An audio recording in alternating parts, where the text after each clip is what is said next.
Kiboloy lang ang magpapahinto ng probinsyano. Abangan nyo yan. Tarantado! Oo.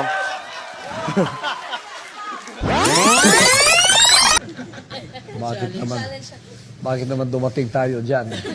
Para lindol lang yung pinay-stop ko. Sabi ko, Lindol, stop! Sabi ko, Lindol, stop! Dumating pa yung challenge na ipa-stop ko daw yung probinsyano. O kaya yung sa EDSA. Sige nga, punta kang gitna ng EDSA, stop mo yung traffic doon. Stop! Kailan mo ba gustong mapa-stop ang probinsyano? Ikaw, pwede ka. Kailan mo gustong i-stop? 1 buwan, 2 buwan, 3 buwan, 4 na buwan? Ikaw, pwede ka. Baka sa 4 na buwan, hindi lang yung probinsyanong may stop. Baka pati yung network mo, stop na yan.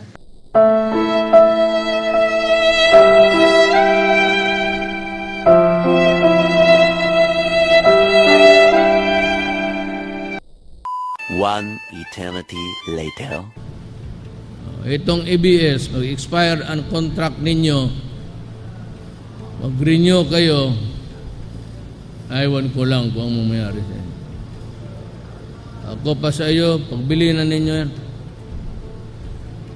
Kasi ang Pilipino ngayon lang makaganti sa inyong kalokohan. And I will make sure that you will remember this episode of our times forever. Patay na sa Kamara ang renewal ng prangkisa ng ABS-CBN. Yan ay matapos ibasura ito ng House Committee on Legislative Franchises. Ibig sabihin po niyan, hindi na ito matatalakay sa plenaryo. Sa botong 70-11, inapruba ng komite ang rekomendasyon ng binuong Technical Working Group na nag-iisa-isa ng mga umano'y paglabag ng TV network. Pero base po sa House Rules, maaari pa rin iapela ng ABS-CBN ang desisyon ng komite. At nakatutok si Victoria Tulad. The resolution to deny ABS-CBN's franchise application is hereby adopted. All House bills and House resolutions relative to the grant or renewal of the franchise application of ABS-CBN Corporation are hereby laid on the table. Sa desisyong ito, pinatay na ng Committee on Legislative Franchises ang aplikasyon ng ABS-CBN para sa panibagong prangkisa. Ano po ba ang ibig sabihin ng laid on the table, Mr. Chair? Para sir na, ano na siya, kill. Maraming salamat, Mr. Chair. Ibig sabihin po, itong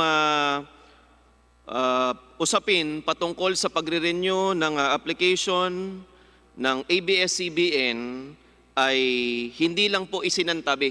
Ito po ay tinapos na ngayong araw na ito, Mr. Chair. Tama po ba? That is correct.